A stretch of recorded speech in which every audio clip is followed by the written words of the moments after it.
imekuwaje kufika hapa, eti nimewezaje, mbona ni haraka, wanasahau yuko Mungu, rafiki wa kweli, hakikubali hajadiliani na mtu.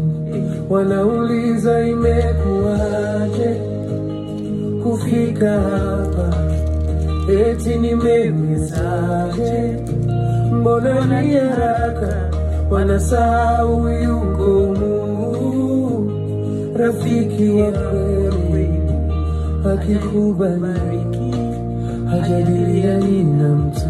Sizitegemee nguvu zangu, neema imenibeba. Sizitegemee akili zangu tu, neema imenibeba. Oh, sizitegemee nguvu zangu tu, neema imenibeba. Sizitegemee akili zangu tu. Tuko hapa kwa neema, tunaishi kwa neema, na tunasonga kwa neema. Neema, tumesimama kwa neema, na tumeshinda kwa neema. Tuko huru kwa neema. Neema, tuko hapa kwa neema, tunaishi kwa neema, tunasonga kwa neema. Neema, tunasoma kwa neema, tunashinda kwa neema. Tuko huru kwa neema. Neema, tuko hapa kwa neema, tunaoshwa kwa neema, tukasoma kwa neema. Neema, tumesimama kwa neema, tunashinda kwa neema. Tuko huru kwa neema.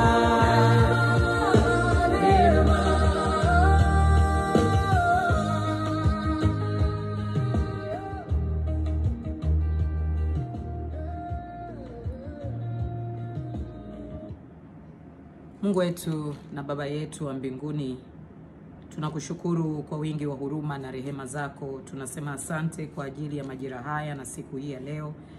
Asante tena Bwana kwa kunipa kibali cha kuweza kusogea mbele ya madhabahu yako na kuzungumza na watoto wako ambao umewadhamiria siku ya leo. Baba, ninakukaribisha ili uweze kuzungumza nasi. Ninaomba ukakitakase kinywa changu ili kiweze kunena maneno yale ambayo wewe Mungu umeyadhamiria. Na ninaomba Bwana ukafungue fahamu na akili za watoto wako, na ukaupe utayari mioyo yao ili waweze kupokea neno hili, sio kwa kulisikia tu Bwana, lakini kwa kulitendea kazi na kuchukua hatua. Kwa maana hakika Mungu, tunajua kwamba majira yako yamefika na unataka watu wako waingie safinani. Mungu, ninaomba uanze nasi na umalize pamoja nasi. Ni katika jina la Yesu Kristo tunaomba tukiamini. Amen. Bwana Yesu asifiwe, watoto wa Mungu na wajoli wa Bwana. Ninaamini kabisa kwamba leo ni siku njema ambayo Mungu amefanya, na hakika tuna kila sababu ya kumtukuza kwamba tumeweza kuona uhai na tumeweza kuiona siku ya leo na pumzi hii ya bure ambayo tunaipumulia bila malipo yoyote. Siku hii ya leo nimepewa neno, na ninajua ni majira mengi sasa yamepita, lakini liko neno ambalo nimepewa kwa siku ya leo ili kuweza kulifikisha kwa watu wa Mungu. Na neno hili kichwa chake kinahusiana na kazi za mchungaji wa Mungu. Kazi za wachungaji wa Mungu. The function of God's shepherds. Na wakati Bwana alipokuwa anasemezana nami kuhusiana na neno hili, yako maneno kadhaa ambayo alikuwa anayazungumzia. Na kabla hatujaingia katika neno ambalo nimepewa kwa tafakari hile ambayo inatakiwa kuachiliwa, ninaomba tu wakati tunapokuwa tunalitafakari tujiulize mambo kadhaa. Mchungaji wa Mungu ni nani? Yule mtu ambaye Mungu amemteua kuwa kama shepherd kwa ajili ya kulinda kondoo wake ni nani? Na mchungaji huyo anatakiwa awe na sifa gani? mchungaji huyo anatakiwa kuwa na characteristics gani. Ni vitu gani mchungaji huyo anatakiwa kufanya na vitu gani mchungaji huyo hatakiwi kufanya. Kwa hiyo katika haya yote, naomba tunapoenda kulitafakari neno hili, najua kuna vitu vitajibiwa kutokana na maswali haya tuliyojiuliza, lakini lazima tujue Mungu anataka nini kutoka kwa wachungaji wake, na ni kitu gani ambacho Mungu anakizungumzia kwa majira haya ambayo tunaelekea mwisho wa mwaka, and what exactly God wants us to do, ili tusije tukajikuta tukawa kama wachungaji wasiofaa, na matokeo yake lile kusudi ambalo Mungu ameliachilia likapotea. Watoto wa Mungu, tutakwenda kusoma kitabu cha Yohana Mtakatifu mlango wa 10 mstari wa 11 hadi mstari wa 18. Huu ndio mlango wetu wa kuanzia, na nitasoma kama ilivyoandikwa. Neno la Mungu linasema, mwivi haji ila aibe na kuchinja na kuharibu. Mimi nalikuja ili wawe na uzima, kisha wawe nao tele. Mimi ndimi mchungaji mwema. Mchungaji mwema hutoa uhai wake kwa ajili ya kondoo. Mtu wa mshahara wala si mchungaji, ambaye kondoo si mali yake. Umuona mbwa mwitu anakuja, akawaacha kondoo na kukimbia, na mbwa mwitu huwakamata na kuwatawanya. Yule hukimbia kwa kuwa ni mtu wa mshahara, wala mambo ya kondoo si kitu kwake. Mimi ndimi mchungaji mwema, nao walio wangu na wajua, nao walio wangu wanijua mimi. Kama vile Baba anijuavyo, nami nimjuavyo Baba, nami na utoa uhai wangu kwa ajili ya kondoo. Na kondoo wengine ninao ambao si wa zizi hili, na hao nao imenipasa kuwaleta, na sauti yangu wataisikia. Kisha kutakuwako kundi moja na mchungaji mmoja. Ndiposa Baba anipenda, kwa sababu na utoa uhai wangu ili ni utoae tena. Hakuna mtu aniondoleaye, bali mimi na utoa mwenyewe, nami ninao uweza wa kuutoa, ninao na uweza wa kuutoa tena. Agizo hilo na lilipokea kwa Baba yangu. Bwana Yesu asifiwe. Mtoto wa Mungu, unaposoma neno hili, na ilinifanya nikatafakari vitu vingi, pale ambapo ukianza mstari wa 11 anasema, mimi ndimi mchungaji mwema. Mchungaji mwema huutoa uhai wake kwa ajili ya kondoo. Mstari wa 12 anasema, mtu wa mshahara wala si mchungaji, ambaye kondoo si mali yake. Humuona mbwa mwitu anakuja, akawaacha kondoo na kukimbia, na mbwa mwitu huwakamata na kuwatawanya. Wakati nilipokuwa ninafanya tafakari ya neno hili, nilijiuliza tu, huyu mchungaji wa mshahara yukoje? Mungu anasema nini juu ya mchungaji wa mshahara? Mungu anataka nini kifanyike juu ya wachungaji aliowaweka ili waweze kuwalinda kondoo wake? Na ikaniletea tafakari ya kwamba wachungaji wengi ambao tumewekwa ili kuweza kuwalinda kondoo wa Mungu. Na hapa ninapoongelea kuhusu wachungaji watoto wa Mungu, siongei wachungaji walioko katika makanisa, lakini katika neno la Mungu tunapozungumziwa kuhusu wachungaji, tunaambiwa kuhusu mtu yoyote ambaye Mungu ameweka dhamana ndani yake ili aweze kuwaongoza watu wa Mungu waweze kupita na kuendea haki ambayo Mungu anataka waiendee. Kwa hiyo ukikaa ukitafakari neno hili na maana ya mchungaji, utajikuta kwamba hata wewe Mungu ameweka dhamana ya uchungaji ndani yako, lakini dhamana hiyo ya uchungaji unaitumiaje? Ukienda pia mtoto wa Mungu kutafakari na kusoma kitabu cha Ezekiel mlango wa 34 kuanzia mstari wa kwanza, na ninaomba kabla sijaendelea kutafakari tusome kitabu hiki. Ezekiel mlango wa 34 kuanzia mstari wa kwanza, anasema, neno la Bwana likanijia na kusema, mwanadamu, toa unabii juu ya wachungaji wa Israeli. Toa unabii uwaambie, naam, hao wachungaji, Bwana Mungu asema hivi, ole wao wachungaji wa Israeli wanaojilisha wenyewe. Je, haiwapasi wachungaji kuwalisha kondoo? Mnawala walionona, mnajivika manyoya, mnawachinja walionona, lakini hamwalishi kondoo. Naomba niishie hapo tu, kwa sababu nilichokuwa ninakitaka, nilikuwa nataka tu kuelezea zaidi maana ya wachungaji. Sasa ukienda katika Yohana mlango wa kwanza mstari wa 11 mpaka wa 18 kama tulivyokwisha kusoma, utaona Mungu anaelezea kuhusu mchungaji mwema na mchungaji wa mshahara. Mchungaji ambaye hataki mshahara na mchungaji ambaye yuko kuchunga kundi la kondoo wa Mungu kwa sababu ya mshahara. Mungu anasema nini? Nikatafakari yule mbwa mwitu ambaye Mungu anamzungumzia katika uchungaji huu. Mbwa mwitu yule ambaye Mungu anazungumza kwamba anatakiwa awe mchungaji ambaye haangalii mbwa mwitu akija akakimbia, lakini watu wengi wamekuwa ni wachungaji ambao wanachunga kwa sababu ya expectation fulani. Wako wakisimama kuangalia kondoo wa Mungu, lakini with expectation that they are going to be paid. Kile ambacho Mungu anataka wafanye kama wachungaji wa Mungu ambao hawataangalia malipo, lakini watakuwa wachungaji ambao wanafanya kazi ya Bwana, kama Yesu mwenyewe alivyoshuka kutoka mbinguni ili kuweza kuwachunga kondoo wa Mungu, kuwa tayari kuwaacha wale 99 na kumtafuta mmoja aliyepotea, kwa sababu kazi ya mchungaji ni kuwatafuta wale waliopotea ili waweze kurudi katika kundi la Bwana, ili waweze kurudishwa katika safina. Lakini wengi wa wachungaji wamekuwa wakichunga kondoo with a particular expectation, kwamba wanataka ninachunga kondoo hawa, lakini ninawachunga kwa sababu mategemeo yangu ni mimi niweze kulipwa. Mategemeo yangu ni kwamba nichunge because there is something that I'm expecting.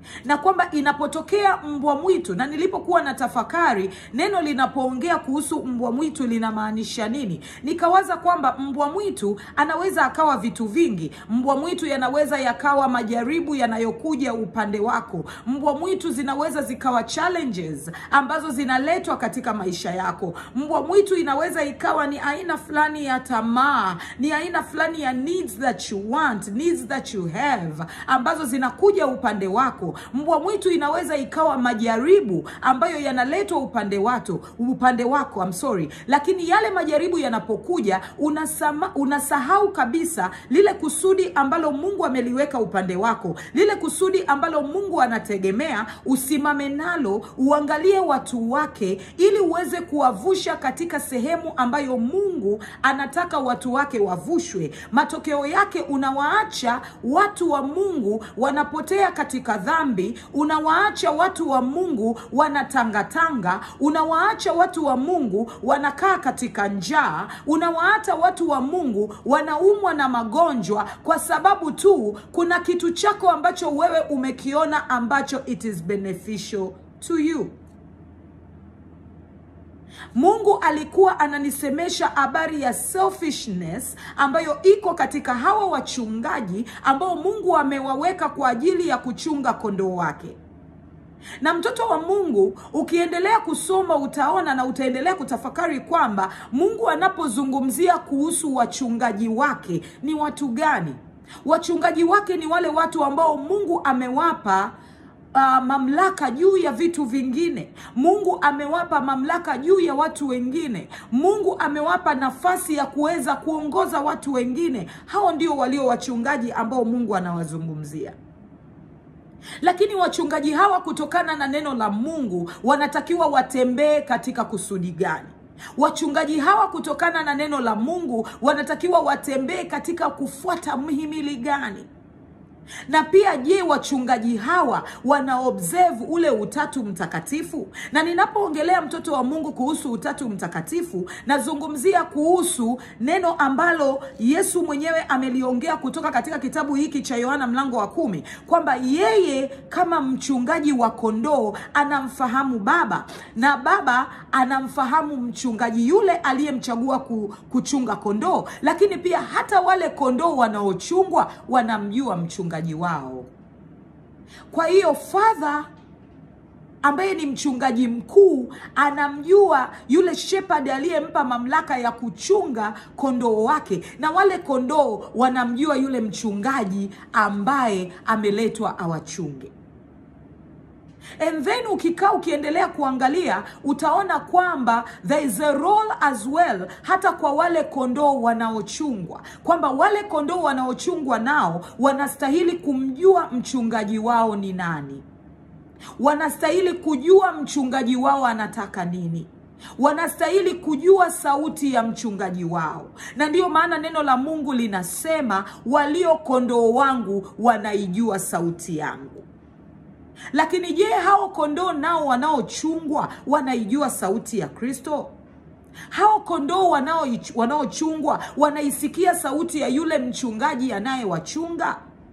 Na kama kondoo wanatakiwa kuisikia sauti ya mchungaji anayewachunga, je, mchungaji huyu anayewachunga hawa kondoo anayatoa mamlaka hayo kutoka katika mchungaji gani mkuu? Kwa sababu hivi vitu vyote vinategemeana. Ili kondoo wanaochungwa waweze kuisikia sauti ya mchungaji iliyo sahihi, maana yake ni kwamba hata huyu mchungaji anayechunga anatakiwa naye aweze kuisikia sauti ya mchungaji mkuu anayempa mamlaka. So the question to ask ourselves here ni kwamba mchungaji huyu ambaye kondoo wanatakiwa kumsikiliza, mamlaka yake yanatoka wapi ili hawa kondoo waweze kumsikiliza mchungaji huyu ambaye anatoa mamlaka haya kutoka katika mamlaka kuu? Mtoto wa Mungu, ukiendelea kutafakari neno hili, utaona kwamba Mungu anagusa aspekti nyingi sana. Mungu anagusa mamlaka iliyokuu, Mungu anagusa wale waliopewa mamlaka kutoka mamlaka iliyokuu, na Mungu anagusa wale wanaotawaliwa kutoka katika mamlaka iliyopewa mamlaka iliyotoka katika mamlaka kuu. So what is really God saying to his people? Kondoo wanatakiwa wawe na masikio ya kusikia sauti kutoka kwa wachungaji wao. Lakini wachungaji hawa wanatakiwa waige mfano kutoka kwa mchungaji aliye mkuu. Na mchungaji aliye mkuu ni Mungu tunayemwabudu. Mchungaji aliye mkuu ni Yesu Kristo, ambaye aliacha mamlaka yake akaja duniani kujifanya asiye na kitu ili aweze kuwavuta wale waliopotea. Na tunaambiwa mchungaji huyu ni mchungaji ambaye anawalinda wale kondoo walio zizini, lakini pia anaenda kuwalinda hata wale kondoo walio nje ya zizi. Na ndiyo maana ulitokewa mfano katika neno la Mungu, parable ambayo Yesu aliwaambia wanafunzi wake, mchungaji aliye mwema akiwaona wachungaji 99, kama alikuwa na kondoo 100, kondoo mmoja akipotea, atawaacha 99 akamfuata yule mmoja aliyepotea ili aweze kurudi zizini.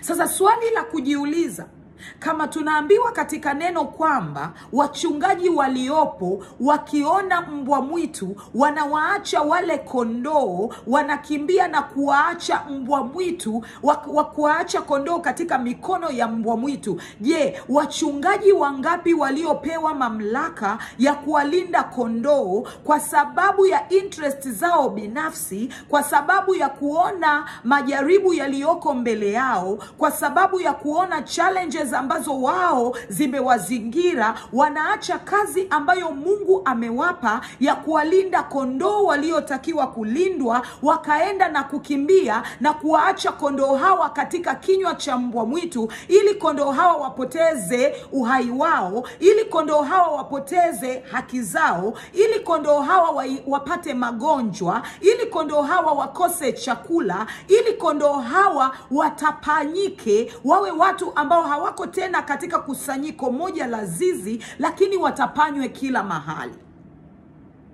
Je, wachungaji wanafanya kazi zao?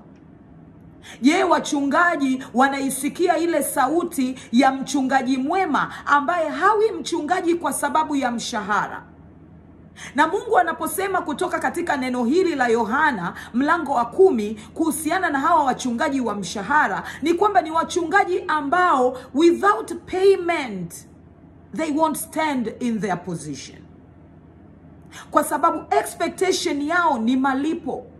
Ni wachungaji ambao wanategemea kulipwa.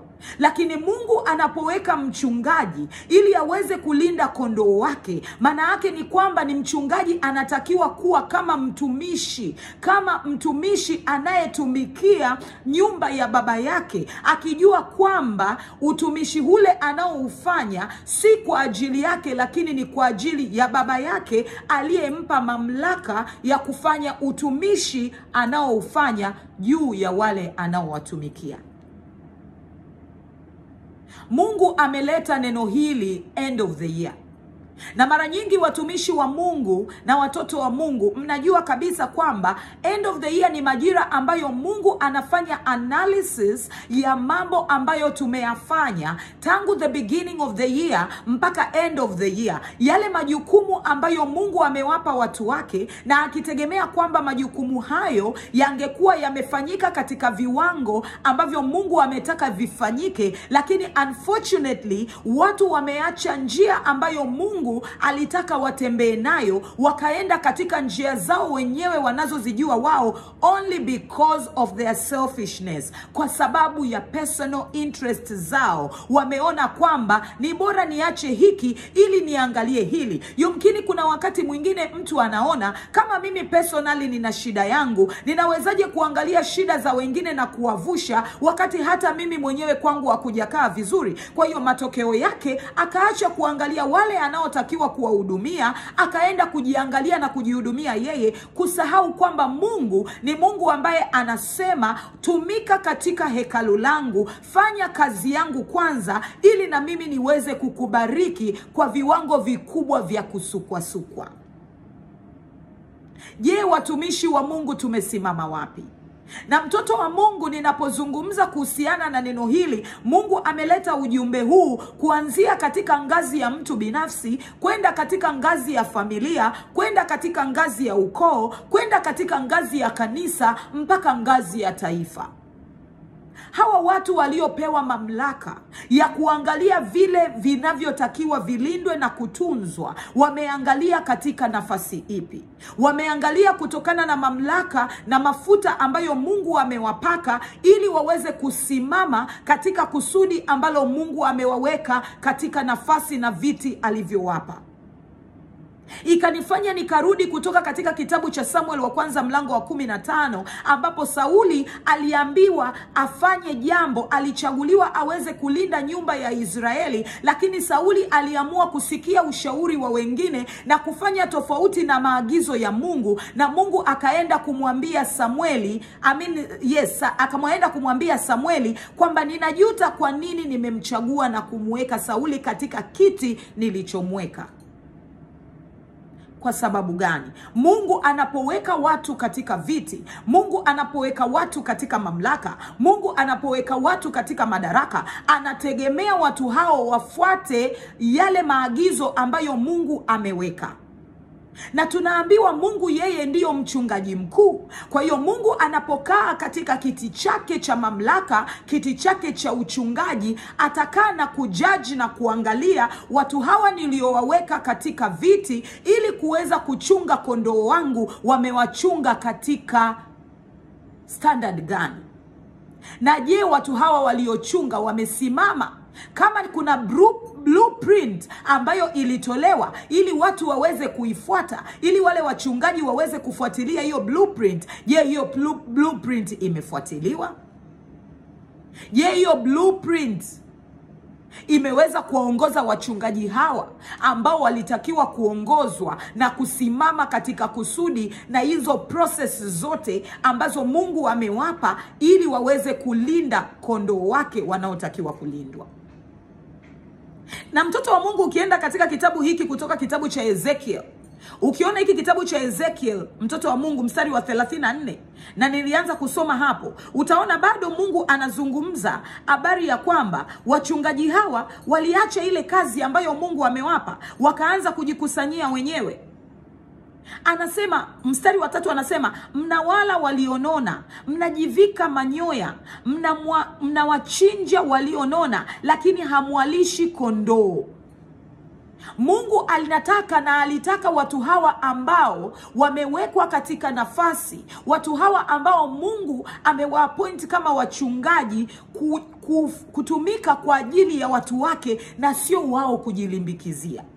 Lakini ukiona mstari wa 3 unazungumzia kuhusu watu hawa kujiangalia wao na sio kuangalia kondoo wanaotakiwa kuchungwa. Anasema wagonjwa hamkuwatia nguvu, wala hamkuwaponya wenye maradhi, wala hamkuwafunga waliovunjika, wala hamkuwarudisha waliofukuzwa, wala hamkuwatafuta waliopotea, bali kwa nguvu na kwa ukali mmewatawala. So what is God saying? Wanaokaa katika utawala. The characteristics that what God is expecting wao kufanya ili kuweza kuwafanya wale kondoo wa Mungu waweze kulindwa katika viwango ambavyo Mungu anategemea kondoo wake waweze kulindwa. Anasema katika mstari wa 5, nao wakatawanyika kwa sababu hapakuwa na mchungaji, wakawa chakula cha mnyama mwitu, wakatawanyika. Na tunaona kwamba mstari huu wa 5 unaenda kwenye kile kitabu cha Yohana mlango wa 10 ambao unasema mchungaji huyu wa mshahara alipoona mbwa mwitu aliacha wale kondoo, akawaacha waliwe na mbwa mwitu, watawanyike na mbwa mwitu. So God is warning his people.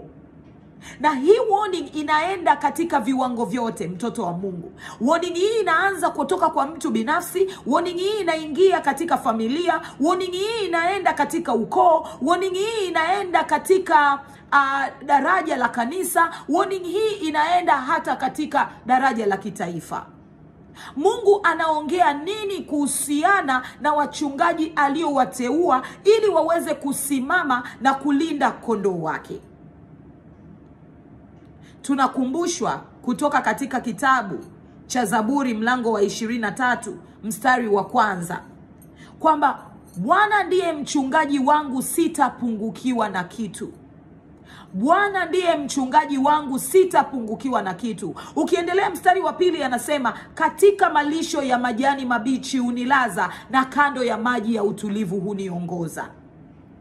Maana yake ni kwamba watu wanatakiwa, kondoo hawa wanatakiwa wawe na tegemeo la kuona kwamba hatuwezi kupungukiwa, kwa sababu Mungu ametuachia wachungaji ambao wanaweza kutulinda na kututetea katika viwango ambavyo Mungu mwenyewe angefanya juu ya watu wake.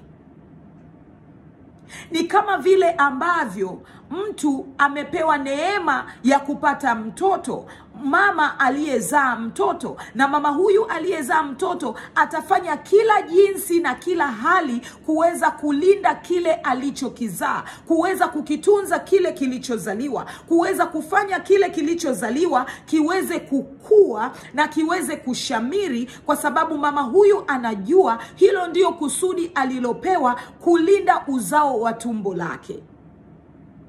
Haijalishi mtoto yule atakuwa ni mbaya katika viwango gani. Tunajua wako wazazi ambao Mungu amewapa watoto ambao they might be pain of their necks. Mungu amewapa watoto ambao yumkini wengine wakawa wavuta bangi, yumkini wengine wakawa ni watoto wasiosikia, yumkini wakawa ni watoto wanaofanya uharibifu, yumkini wakawa ni watoto walio wahuni. Lakini pamoja na yote hayo, haiondoi nafasi ya mama kuwa mama kwa yule mtoto. Unaweza ukasema kwamba ninakukana, au mzazi akamwambia mtoto wake wewe sio mtoto wangu tena. Unaweza ukatamka katika hali ya mwilini, lakini katika ulimwengu wa roho huwezi kuvua gamba la kwamba wewe ni mzazi wa yule mtoto, no matter how bad your child is. Mungu anatukumbusha wachungaji waliopewa nafasi za kukaa katika viti vya kuongoza kondoo hawa, viti vya kuwatunza kondoo hawa, viti vya kuponya kondoo hawa, viti vya kuwaongoza kondoo hawa. Je, wanasimama katika nafasi ya uzazi na ulezi wa watoto hawa? Leo Mungu anataka watu wajikumbushe jambo hili. Mungu anataka watu wamwangalie yeye. Kama nilivyokwisha kusema pale awali, kwamba ni kondoo ambao wao nao wanatakiwa waisikie sauti ya mchungaji wao. Je, kondoo hawa masikio yao yamefunguliwa? Je, kondoo hawa wana macho ya kuona? Je, kondoo hawa wakiambiwa kitu wanatii? Lakini ili kondoo aweze kutii, lazima awe na mchungaji ambaye anamlinda na kumwelekeza na kumfanyia yaliyo sahihi ili kondoo aweze kutii. Na mara nyingi shetani anakuja kuharibu ufahamu. Mstari wa 10 wa Yohana unasema shetani, mwizi anakuja kuharibu na kuteketeza. Ndivyo anavyotaka kutawala.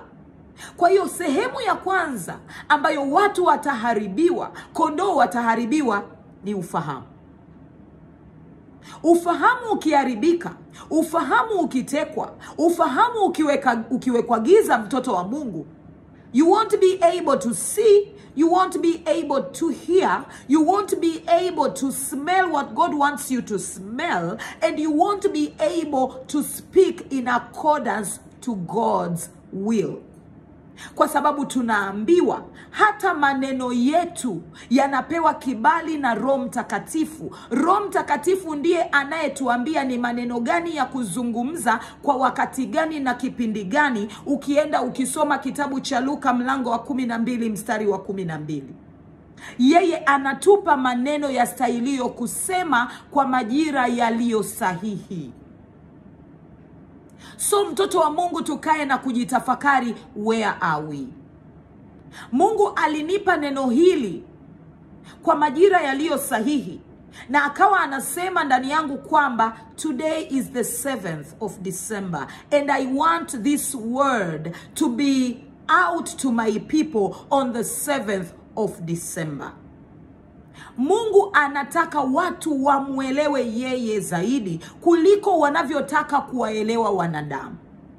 Kwa sababu ili kondoo aweze kuwa na sikio la kumsikia aliye mchungaji wake, ili aweze kujua kwamba huyu ni mchungaji wangu, kuna vitu ambavyo vinakuwa vimetengeneza pattern. Mtu ambaye anafugwa mbwa, yule mbwa anaweza kujua kwamba huyu ni mfugaji wangu kwa sababu amezoea, there's a particular pattern. Ni mtu wangu, akiongea nasikia anaongea hivi, anafanyaga hivi, ananiletea chakula masaa haya, anafanyaga 1 2 3 4 5. So ili mtu aweze kujua kwamba hiki ni cha kwangu, hiki ni kitu ninachotakiwa kukiheshimu, hiki ni kitu ninachotakiwa kukisikiliza, there's a pattern around it. Na mtoto wa Mungu, katika hiyo pattern lazima kujua, je, unasikiliza sauti? Neno la Mungu linasema walio kondoo wangu wanaijua sauti yangu. Na je, tunaijua sauti ya Mungu? Tunaisikiliza sauti ya Mungu? Tunasikiliza Mungu anataka nini? Tunajua Mungu anataka tufanye nini? Huwezi kuijua sauti ya Mungu na ukasikiliza sauti ya Mungu au kuijua sauti ya mchungaji wako kama huna mahusiano mazuri na yule aliye mchungaji wako. Mungu anachokihitaji kutoka kwa kondoo wake ni kuwa na mahusiano mazuri na mchungaji, na yule aliye mchungaji kuwa na mahusiano mazuri na yule aliye mchungaji mkuu, yule ambaye anamiliki shamba, yule mmiliki mwenyewe wa shamba. Kwa hiyo kama mchungaji huyu hana mahusiano mazuri na mmiliki wa shamba, je, kondoo hawa watakuwaje na mahusiano mazuri na mchungaji? Natumaini watoto wa Mungu mnapata kile ambacho Roho Mtakatifu anakitaka katika neno hili. Mungu anaangalia utatu mtakatifu: Mungu Baba, Mungu Mwana na Mungu Roho. Yule mchungaji mkuu, mchungaji aliyeambiwa achunge kondoo na kondoo wenyewe. All these things, they are interconnected. Hawa watu wote wanatakiwa wawe na unganiko lililo moja. Hawa watu wote wanatakiwa waongee lugha moja. Hawa watu wote wanatakiwa wamwamini yule aliye mkuu. Watoto wa Mungu, ni majira tunayoyaendea, end of the year. If God akikaa akitupima katika kipimio chake, anatuonaje? Je, ni watu ambao tumekuwa tayari kujitoa kulifanya lile kusudi la Mungu na kuangalia wale watu wake wanaotakiwa kuchungwa na kutolewa katika vifungo walimofungwa, ili waweze kuwekwa huru, ili waweze kumjua Mungu wao ni Mungu wa aina gani? Na lazima tuelewe kwamba Mungu alivyotuambia katika neno hili, sio tu kondoo walioko zizini, hata wale kondoo walioko nje ya zizi, hao pia Mungu anawatafuta. Kuna watu ambao yamkini ndani yako umeambiwa uende ukawasaidie waweze kuvuka. Unaona kwamba watu hawa wana dhambi sana, unaona kwamba watu hawa hawanistahili, unaona kwamba watu hawa hawafai. Lakini Mungu anachosema, wale unaowaona wewe hawafai, Mungu yuko tayari kuwafuata wale wasiofaa, kwa sababu ni majira ya watu kuishwa mazizini, ni majira ya watu kuletwa kwenye safina. Kitabu cha Ezekiel mlango wa 34. Mungu atahukumu. Ukisoma mstari wa 16 wa kitabu cha Ezekiel 34, anasema, nami nitawatafuta waliopotea, nitawarudisha waliofukuzwa, nitawafunga waliovunjika, nitawatia nguvu wagonjwa, nao wanono na wenye nguvu nitawaharibu, nitawalisha hukumu. Kitabu mstari wa 17 unasema, na kwa habari zenu enyi kundi langu, Bwana Mungu asema hivi, tazama na hukumu kati ya mnyama na mnyama, kondoo waume na mbuzi waume pia. Je, mwaona ya kuwa ni neno dogo ninyi kulishwa malisho mema, hata mkawa hamna budi hukanyaga na miguu yenu yaliyosalia, na kuwa mmekunywa maji yaliyo safi, nanyi hamna budi kuyatibua kwa miguu yaliyobaki? Mungu atupe hekima na neema ya kuweza kulielewa hili neno. Kila mtu katika ngazi yake. Mungu amekupa kisima kilicho na maji masafi. Unywee kutoka katika hicho kisima chenye maji masafi. Umeenda kunywa katika kisima chenye maji masafi. Ulipoona tayari umeridhika na kisima chenye maji masafi, unayatibua ili wale wengine walio na kiu wakose mahali pa kunywea maji. Wangapi tumefanya hivyo? Wangapi Mungu amekupa neema, amekujalia umepata kile ulichokipata, lakini ukaona kwamba wengine hawastahili kupata, as long as wewe umepata, it is enough. Na hapo ndio tunarudi kwenye selfishness ya wachungaji wa mshahara.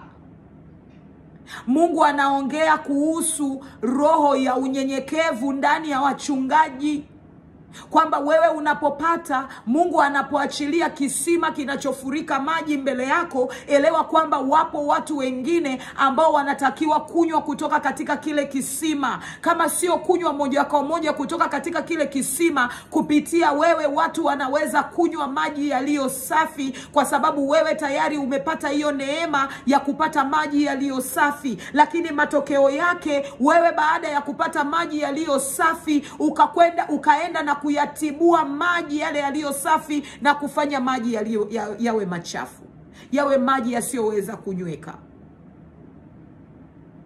Na ikanirudisha katika aspect nzima ambayo Yesu alisema alipoongea na yule Msamaria, akasema, mimi ndiyo maji ya uzima, yoyote aliye na kiu akija kwangu nitampa maji ambayo yatamfanya hatapata kiu tena. Your relationship with God. Kondoo mnaochungwa, mahusiano yenu na Mungu, it's key. Mnapochungwa mahusiano yenu na mchungaji, it's key. Yupo mchungaji anayetoa maji ya uzima. Yuko mchungaji ambaye akikupa maji yatakuwa ni masafi, sio maji yaliyotibuliwa, sio maji yaliyoingia uchafu. Atakupa maji yatakayokufanya hutasikia kiu tena. Yupo mchungaji ambaye ukinywa maji yake utapata nuru. Akili yako na ufahamu wako vitafunguka. Haijalishi kwamba ulikuwa ni kondoo usiyesikia, lakini maji yakiingia ndani yako, ukiyanywa hayo maji yatakuwa ni kama chakula cha uzima ndani yako, kukupa ufahamu, kukupa macho ya kuweza kuona, ili ujue Mungu anataka nini, Mungu anasema nini, na kitu gani Mungu anataka uone. Kuna vitu vingi hatuvioni kwa sababu mahusiano yetu na kondoo na mchungaji aliye mkuu sio mazuri. Kwa sababu our relationship with God is a bad relationship. Ni kweli Mungu ni Mungu wa neema na rehema. Na ukisoma kitabu cha Ezekiel 34 utaona Mungu anasema atakapohukumu wachungaji hawa, atawarudi kondoo wake waliopotea. Atawarudi na atawapa vile ambavyo vilipotezwa. Ikanifanya nikarudi katika kutafakari Mungu alivyoongea katika neno la Yoeli kwamba atarudisha miaka iliyoliwa na madumadu na parare na nzige. Lakini Mungu hawezi kurudisha kama hatutakaa katika magoti. Mungu hawezi kurudisha kama hatutaomba. Mungu hawezi kutupa chakula ambacho kimepotea kama hatuwezi kumtafuta Mungu kwa bidii, with all our hearts and with all our souls. Mungu hawezi kurudisha kama masikio yetu hayasikii wala macho yetu hayaoni. Mungu anachotaka tujue, kuna sehemu tumepunguka, kuna giza limetanda katika fahamu, kuna fahamu zetu zimeharibiwa. Basi damu ya Yesu itumike katika kufungua fahamu zetu, ikanyunyizwe katika fahamu zetu, ili tuweze kuona na kuelewa ni kitu gani ambacho Mungu anakihitaji. Elewa mtumishi wa Mungu, kwamba kondoo wakitapanyika, kinachopata uharibifu ni ardhi ambayo kondoo wale wamo. Ukichunga kondoo vyema, kondoo nyinyi mkiwa na mahusiano mema na Mungu, Baba wa mbinguni atailinda ardhi. Watu wangu walioitwa kwa jina langu wakijinyenyekeza na kuomba toba, nitaiponya nchi yao. Hakusema nitawaponya watu, alisema nitaponya nchi yao. Wakijinyenyekeza kwa kuomba, kwa toba, nitaponya nchi yao. Wito wetu watoto wa Mungu, toba ndio inayoweza kutuponya. Toba ndio inayoweza kurudisha haki katika ardhi. Toba ndio inayoweza kukupa kumiliki na kutawala. Toba ndio inayoweza kurudisha kiti kilichopotea. Toba. Watu wangu wakijinyenyekeza, wakiomba na kufunga na kulia, nitaikomboa ardhi yao. Nitaikomboa nchi yao. Kondoo wa Bwana wanatakiwa warudi zizini. Kondoo wa Bwana wanatakiwa waingie safinani. Kama Nuhu alivyoambiwa kutengeneza safina, wanyama wakaingia safinani. Ni majira Mungu anataka wanyama wote waingie safinani. Maana hakika gharika ikija, walioko nje ya safina, they will be destroyed. Watu walimcheka Nuhu wakati anawahubiria kuhusu kuingia safinani. Watu hawakumsikiliza Nuhu kuhusu yale maagizo ambayo Mungu aliyaachilia, ili watu waweze kusikia. Wakafanya shingo zao kuwa ngumu. Lakini Mungu anachosema, ingieni safinani, kwa maana gharika yaja. Na aliyoko nje ya safina, hakika mafuriko yatamzoa. Mungu atupe neema, afungue fahamu zetu, atupe hekima ya kuweza kulielewa neno hili na kukaa katika utulivu, ili Mungu aweze kusema na kila mmoja wetu mahali na mahali walipo. Baba, ninakutukuza. Baba, ninakushukuru kwa neno hili ambalo umeliachilia. Asante Roho Mtakatifu, kwa maana ninajua mkono wako uko kazini, na Mungu utawarudisha watu wako safinani. Litukuzwe jina lako sasa na hata milele. Ni katika jina la Yesu Kristo lipitalo majina yote tunaomba tukiamini. Amen. Bwana Yesu asifiwe. Mungu awatunze. Mungu awabariki sana. Ninajua kwamba neno limekuwa refu, lakini yalikuwa ni maagizo ambalo neno hili lazima liwafikie watu wake. Muwe na wakati mwema. Shalom, shalom.